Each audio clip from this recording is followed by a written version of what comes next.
அக்கறைக்கு போவோம் வாருங்கள் என்று இயேசு சீஷர்களை பார்த்து சொல்லுகிறார். இப்போ எல்லாரும் படகில ஏறி போய் கொண்டிருக்கிறார்கள்.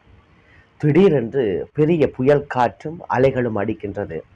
சீஷர்கள் உடனே ஓடி இயேசுவிடம் போகிறார்கள். அப்பொழுது இயேசு கிறிஸ்துவானவர் பின்னணியத்திலே கப்பலின் நித்திரையாக இருக்கிறார்.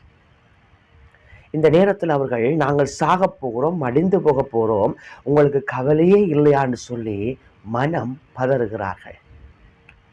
பிரியமானவர்களே, இயேசு அந்த நேரத்தில் எழும்பி காற்றையும் கடலையும் அமைதியாயிரு என்று சொல்லிவிட்டவர் கேட்கிறார், ஏன் நீங்கள் பயப்பட்டீங்க?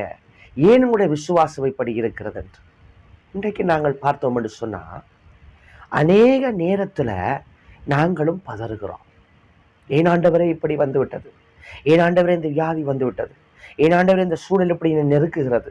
பதறுகிறோம். இந்த பதறுகிறோம் என்பதற்கான மெய்யான காரணம் என்ன தெரியுமா?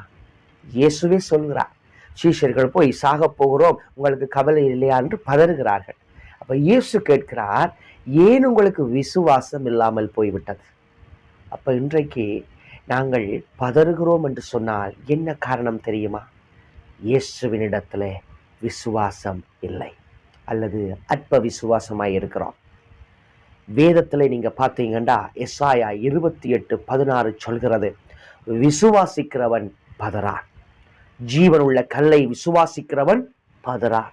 அந்த ஜீவனுள்ள கல் நம்முடைய கர்த்தராகிய இயேசு கிறிஸ்துவாய் இருக்கிறார். நீங்க அந்த படகு அந்த சம்பவத்துல பார்த்தீங்கன்னா இயேசுவே அவர்களோட கூட இருக்கிறார். ஆனாலும் அவர்கள் பதறுகிறார்கள் பிரச்சனை வந்த உடனே. இன்றைக்கும் இயேசு நம்மோட கூட இருக்கிறார். அவர் நாம் வாசம் பண்ணுகிற ஆலயங்களா இருக்கிறோம். ஆனாலும் நாங்கள் போராட்டங்கள் வந்த உடனே பதறுகிறோம்.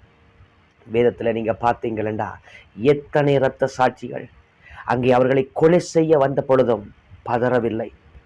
உயர்ந்த அந்த விசுவாசத்தினாலே துச்சமாய் தம்முடைய உயிரை எண்ணி அவர்கள் சரீரத்தை அங்கே ஒப்பு கொடுத்தார்கள். காரணம் எப்படி?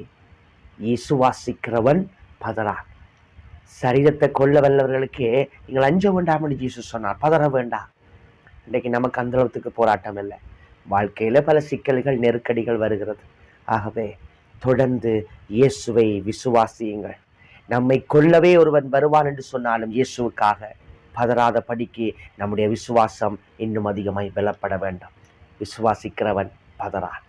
கர்த்தர் தாமே உங்களை நிறைவாக ஆசீர்வதிப்பாராக. ஆமென்.